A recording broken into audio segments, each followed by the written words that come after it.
Assalamualaikum warahmatullahi wabarakatuh. Kami dari kelompok 1 akan mempresentasikan hasil diskusi dari kelompok kami yang berjudul Radio Frekuensi Planning atau yang sering disebut RF Planning. Next. Anggota kelompok 1 sendiri yaitu Matlubatul Maskuroh, Rio Raka Pragata, dan saya sendiri Tia Diah Angesti. Next. Sebelum memulai dan sebelum membahas paper yang sudah kami download atau kami jelaskan nanti, kami di sini akan membahas tentang RF planning terlebih dahulu. Apa sih sebenarnya RF planning tersebut? RF planning adalah radio frekuensi planning, adalah proses kompresif dan sistematis yang digunakan dalam desain, penyebaran, dan optimasi jaringan komunikasi nirkabel. Tujuannya adalah untuk memastikan pemanfaatan spektrum RF yang efisien, meminimalkan gangguan, dan menyediakan komunikasi yang andal dan berkualitas tinggi. Next. Tujuan utama dari RF planning tersebut yaitu yang pertama efisiensi spektrum. Apa sih efisiensi spektrum? Efisiensi spektrum adalah memaksimalkan penggunaan spektrum RF yang tersedia sehingga lebih banyak data dapat ditransmisikan dalam rentang frekuensi yang sama tanpa menimbulkan gangguan. Yang kedua, minimisasi gangguan, yaitu mengidentifikasi dan mengurangi interferensi dari sumber-sumber internal dan eksternal sehingga kualitas sinyal tetap tinggi. Yang ketiga, cakupan optimal. Cakupan optimal itu memastikan bahwa sinyal mencapai seluruh area yang diinginkan, baik di area perkotaan yang padat penduduk maupun di daerah pedesaan yang luas wilayahnya. Yang keempat adalah kualitas komunikasi, di mana kualitas komunikasi itu menjamin bahwa layanan komunikasi tetap andal dan berkualitas tinggi, dengan latensi rendah dan singkat drop call yang minimal.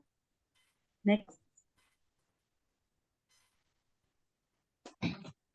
Sebelumnya, RF planning tersebut dibagi menjadi dua planning. Yang pertama ada corporate planning dan juga ada capacity planning. Yang di sini saya akan menjelaskan terlebih dahulu yaitu corporate planning. Apa sih corporate planning itu? Corporate planning merupakan suatu perencanaan dalam membangun jalan di suatu wilayah tertentu yang objeknya berupa luas wilayah yang akan di-cover di daerah tertentu. Corporate planning juga bertujuan menentukan jumlah site sesuai dengan luas wilayahnya. Nantinya suatu wilayah akan digunakan menjadi sebagai berikut. Jadi, coverage planning itu suatu perencanaan dalam membangun sebuah jaringan yang dibangun di suatu wilayah tertentu. Jadi kita itu membangun suatu membuat perencanaan untuk membangun suatu jaringan di daerah tertentu. Yang pertama di daerah dersi urban atau perkotaan yang besar atau metropolitan. Yang kedua daerah urban perkotaan yang kecil dan sedang. Yang ketiga daerah suburban gabungan antara daerah permukiman penduduk dengan sejumlah kecil industri. Yang keempat, daerah rural, daerah terbuka dengan populasi penduduk yang masih kecil. Next.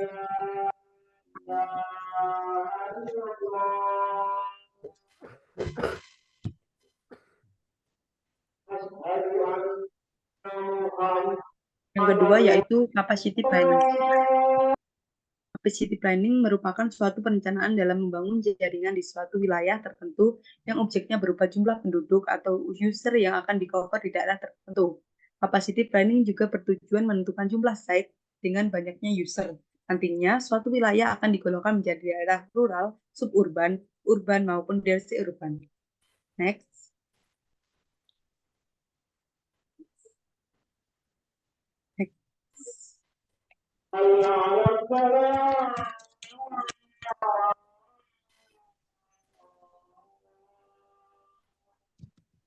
Next.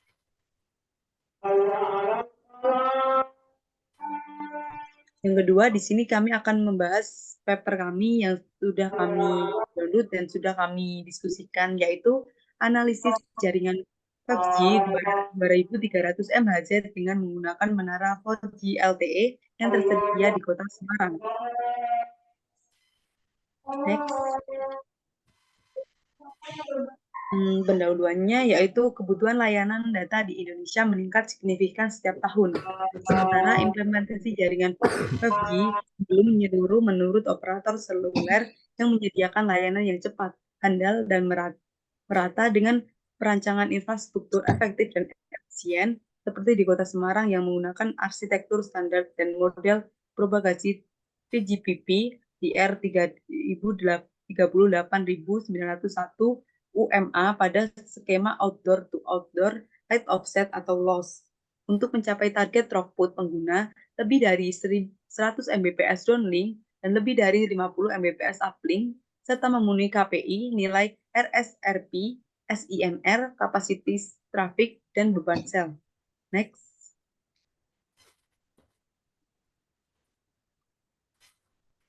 Untuk selanjutnya akan dijelaskan oleh rekan saya.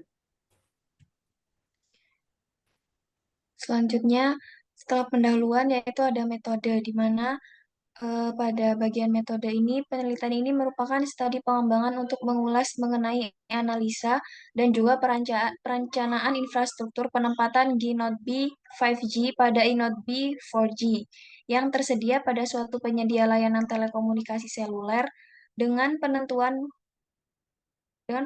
daerah layanan, penempatan transmitter, penentuan model propagasi, dan pemetaan cakupan area layanan, sehingga menjadi lebih baik dari jaringan 4G yang ada sebelumnya. Target dari simulasi ini adalah laju kecepatan data dan kapasitas data yang lebih tinggi, latensi lebih rendah dengan cakupan area sinyal mendekati cakupan jaringan yang ada, dan memenuhi target KPI yang ditetapkan oleh operator. Untuk alur perancangan untuk jaringan 5G pada penelitian ini, yaitu bisa dari penentuan daerah morfologi, kemudian simulasi cakupan dan kapasitas G-Node B 5G menggunakan e-Node B 4G exciting, kemudian analisa cakupan dan kapasitas jaringan 5G, kemudian optimasi G-Node B 5G, dan target KPI agar terpenuhi.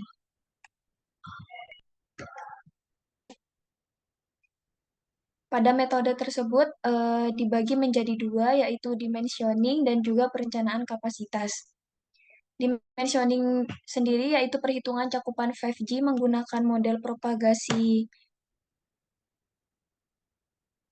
3GPP TR38901 versi 16 sesuai dengan rekomendasi perhitungan yang telah diperbaharui. Frekuensi tengah downlink dan uplink yang digunakan adalah pada 2300 MHz, band N40, bandwidth 50 MHz, ARFCN 460.000. Parameter link budget digunakan untuk mendapatkan nilai pet loss dan jumlah G-Node B. Yang kedua, perencanaan kapasitas.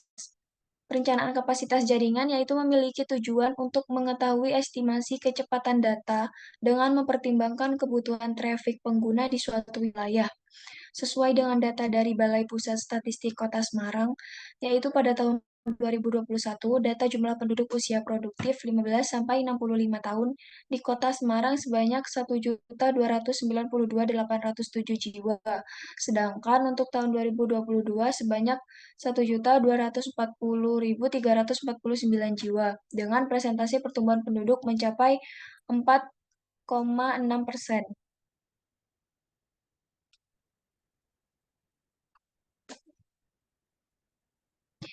Selanjutnya, pada bab hasil dan pembahasan, yang pertama ada peta morfologi. Dari berdasarkan pada tabel kepadatan penduduk pada daerah, maka Kota Semarang merupakan area yang termasuk ke dalam area urban. Hal ini sesuai dengan data dari Balai Statistik Kota Semarang untuk tahun 2022 bahwa kepadatan penduduk Kota Semarang adalah sebesar 4.441.005 jiwa per kilometer persegi. Untuk tipe morfologi dense urban, kepadatan penduduk lebih besar dari 14.000.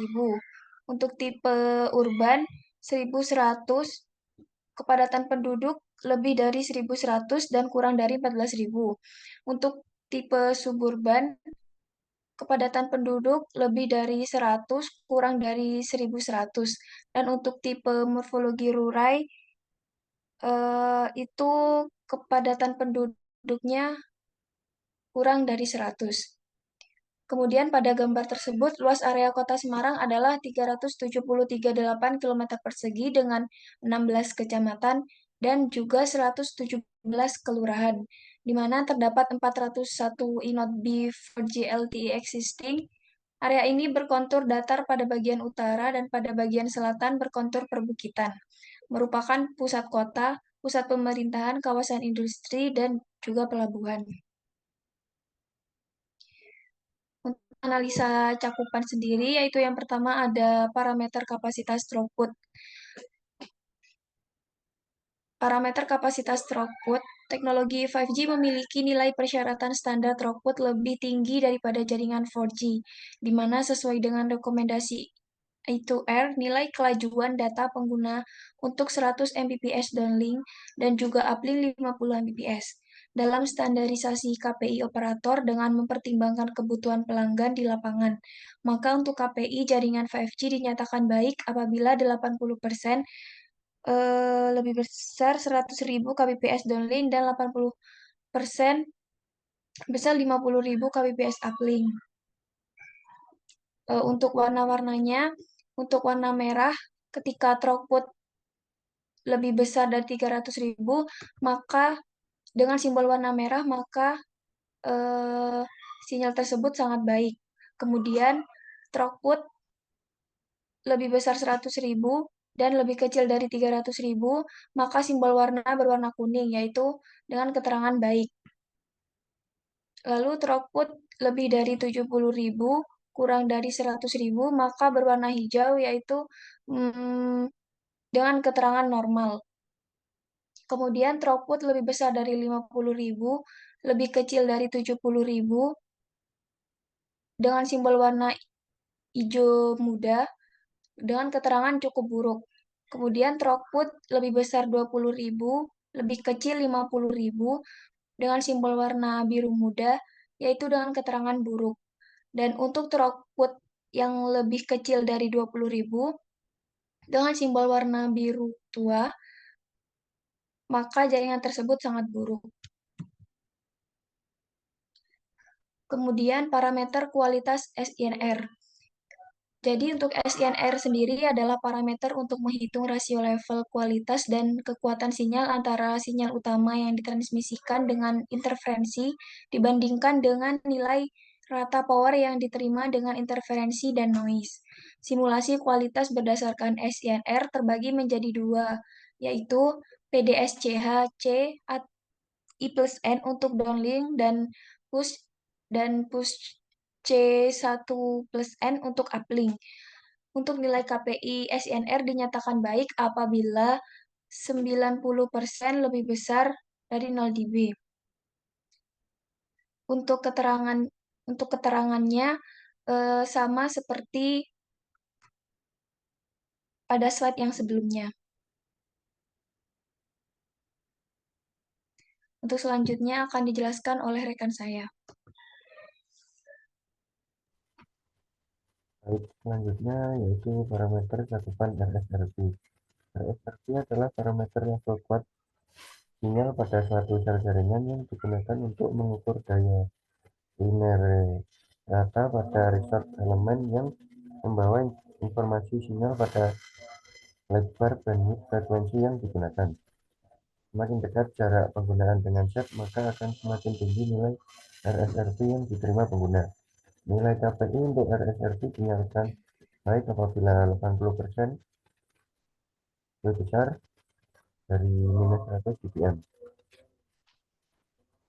Lalu untuk keterangannya yaitu minus RSRP minus 80 kurang dari RSRP 0, simbol warna merah, keterangannya sangat baik.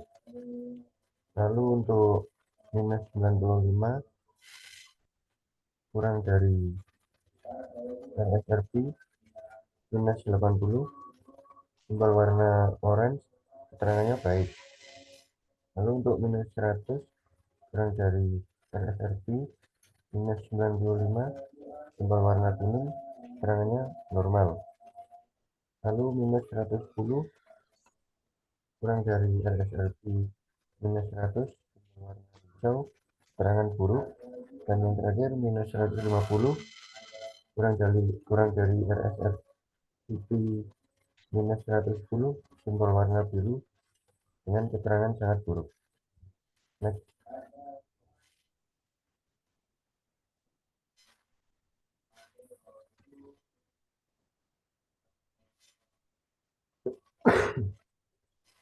Lalu analisa kapasitas. Yang pertama, simulasi trafik pengguna. Simulasi trafik pengguna ini dilakukan sebanyak 3 kali percobaan untuk mengetahui nilai maksimal koneksi ke jaringan 5G, sehingga didapatkan simulasi yang ketiga sebagai sampel karena memiliki angka yang tertinggi dari kedua simulasi yang lainnya. Pada tabel di samping menunjukkan untuk jaringan 5G jumlah pengguna yang melakukan percobaan koneksi sebanyak 41.024 dengan rincian yang terhubung sebanyak 40.258 atau 98,1%, dan tidak terhubung 766 setara dengan 1,9%. Adapun pengguna yang terhubung dengan rincian yaitu downlink 0, uplink 0, dan uplink plus downlink 40.258, di mana 0 tidak aktif, sedangkan jumlah puncak throughput downlink di 264,915,65 Mbps dan uplink 372.654,56 throughput yang tinggi. Hal ini berpengaruh terhadap nilai layanan kepada pelanggan menjadi lebih baik daripada yang jaringan 4G sebelumnya. Next.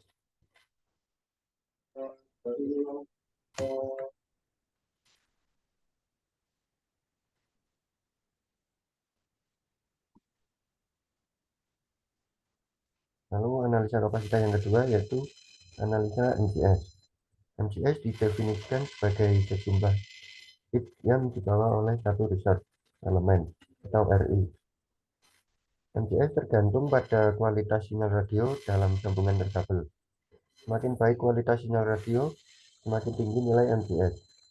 Nilai MCS dan SINR saling berhubungan untuk menghasilkan throughput jaringan. Next.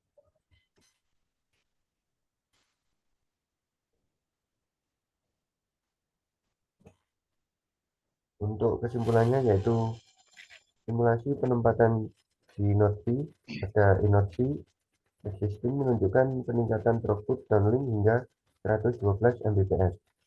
Namun KPI hanya 65,65%, memerlukan optimasi antena atau penambahan set baru. Kapasitas jaringan 5G baik dengan 40.258 pengguna setara dengan 98,1% terhubung mencapai throughput 264.915 Mbps downlink dan 372.654 Mbps uplink. Penelitian selanjutnya perlu membandingkan skenario model propagasi and loss dan morfologi berbeda.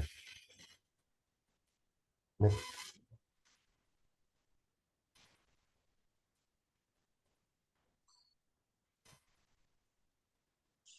Baik, itu saja yang dapat kami jelaskan dari kelompok kami yang dapat dijelaskan. Mungkin jika ada kurang lebihnya, mohon maaf. Wassalamualaikum warahmatullahi wabarakatuh.